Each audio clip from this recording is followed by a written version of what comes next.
Ladies and gentlemen, this is Hypnovision, and I am your host, Nicholas. This evening, I want to touch off on a topic that is very special to me, and that is one of the things that really started me down this journey, and that was coming across Dr. Joe Dispenza and his work with the brain and heart coherence, the meditations.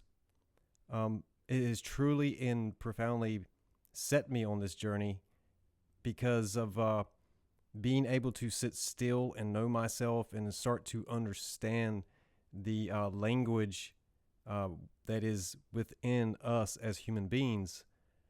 So I highly suggest, if you have not ever heard of Dr. Joe Dispenza, I suggest looking him up on YouTube, maybe Googling him.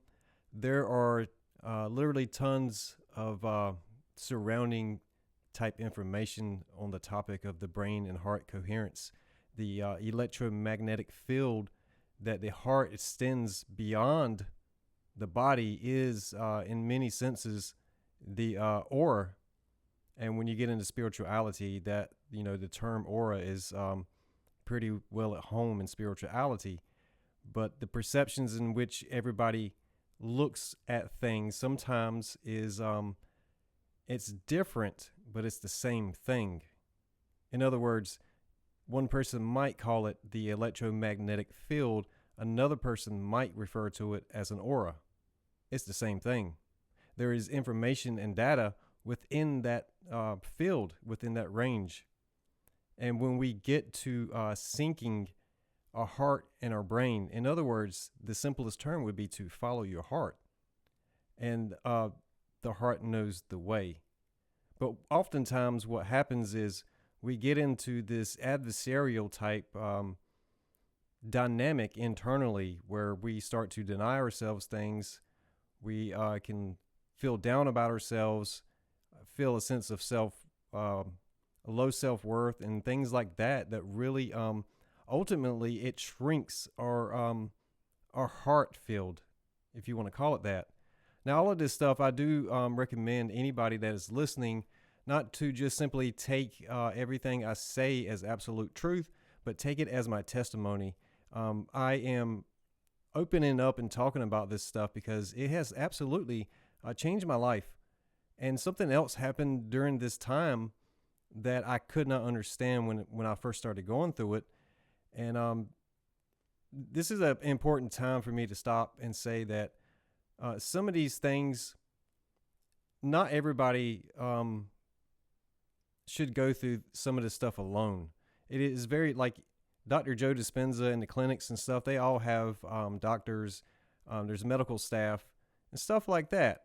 But when it comes to meditation and like the mental thoughts, some people are unaware of some of the more negative sides of thoughts, and they will struggle to be able to release these things. And I certainly experienced that because I will take this back to like making a New Year's resolution to stick something out, to devote to carrying it out. And for me, ultimately, that became temporarily a battle that was purely mental. Because once I got a glimpse, I started to meditate, and I felt that extreme cosmic energy literally tingling front to back, side to side in my head. I felt like I was in heaven. And, it was like, I don't want to come back. Why would you ever want to come back? Well, first of all, I would come back to tell everybody. But then that was the very thing that started to bring me back down, because I started to realize that it is the people that are seeking this knowledge that are the ones that you're best aligned with. So trying to go around and wake somebody up that's not ready to hear this information is definitely something that I personally experienced. And it was one of those things that had started to reveal to me the places that I were mentally that I could not go back in order to be in sync with the heart, be in sync with the brain, which brings me to the other thing. We often in the meditation world speak about brain synchronization. The left and right hemispheres of the brain, uh, there is that synchronization aspect, but there's also the aspect of the brain and heart synchronization. And to me, there's a little bit of symbolism that goes with this, and that is, the heart, the heart field, the heart place is for me, it's the soul. It's where everything comes from, but it is also where creativity comes from.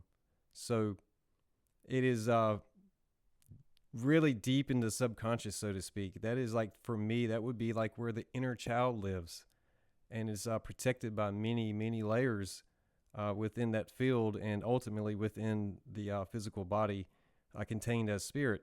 So that's very deep thinking there. And I'm just sharing these things with you. I actually do read symbolism quite often, and I've done it for so long, I don't know everything. But I do see things very different than other people, and I find ways to draw links to things that other people just simply do not see.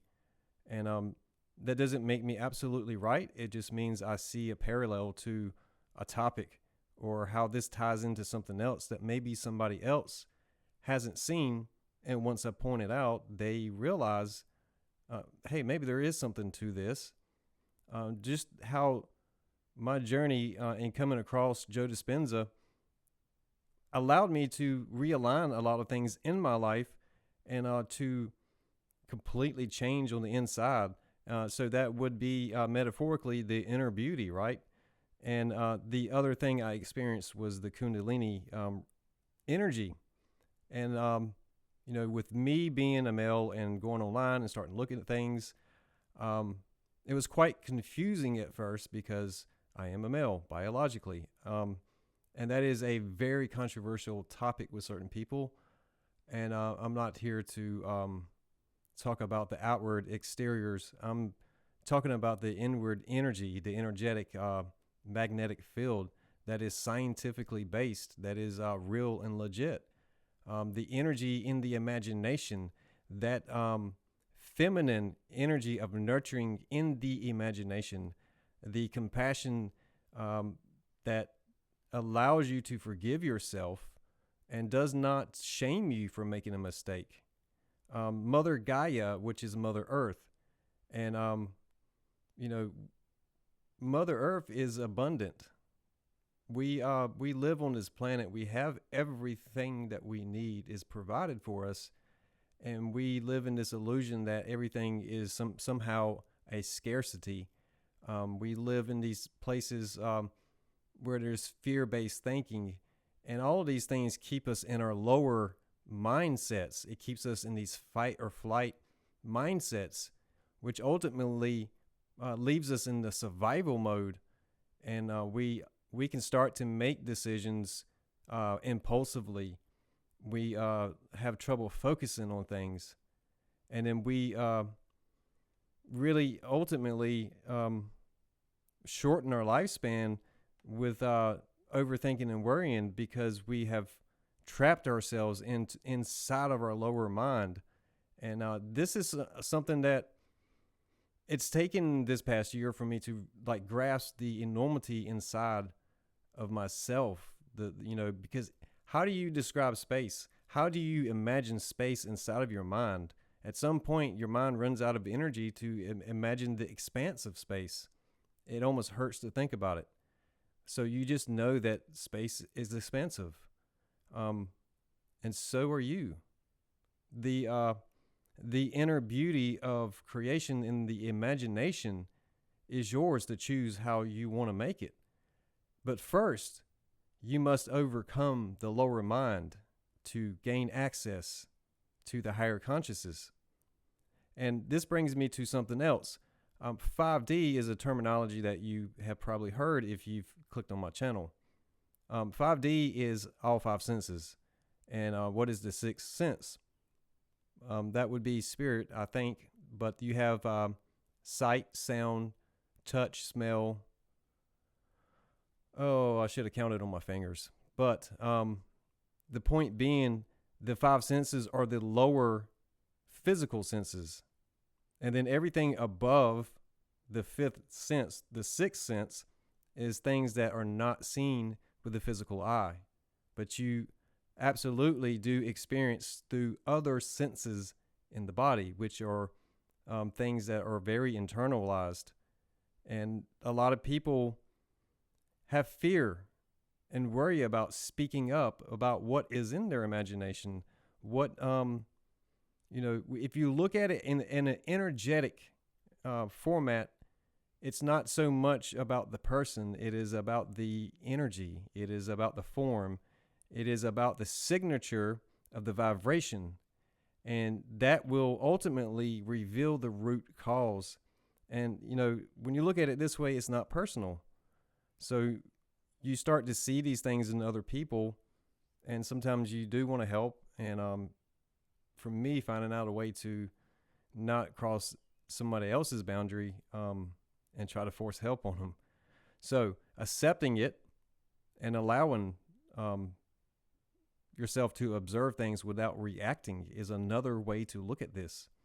Because there are times when we try to help people and we can be a little bit too forceful with our help. And that is part of the compassion and understanding side of the feminine principle. It is quite interesting because, on the external side, this is a slippery slope of conversation. That is just a quick breakdown. Like, this is how I see things, and I've seen things very different for a long time, but it's taken a while for me to really trust in myself, trust in my inner voice. And I was honestly a little bit scared of what the hell is feminine energy in my body. That was scary because if you don't have a good example on the outside, then it can be quite scary going into the darkness on the inside and trying to figure out what it is.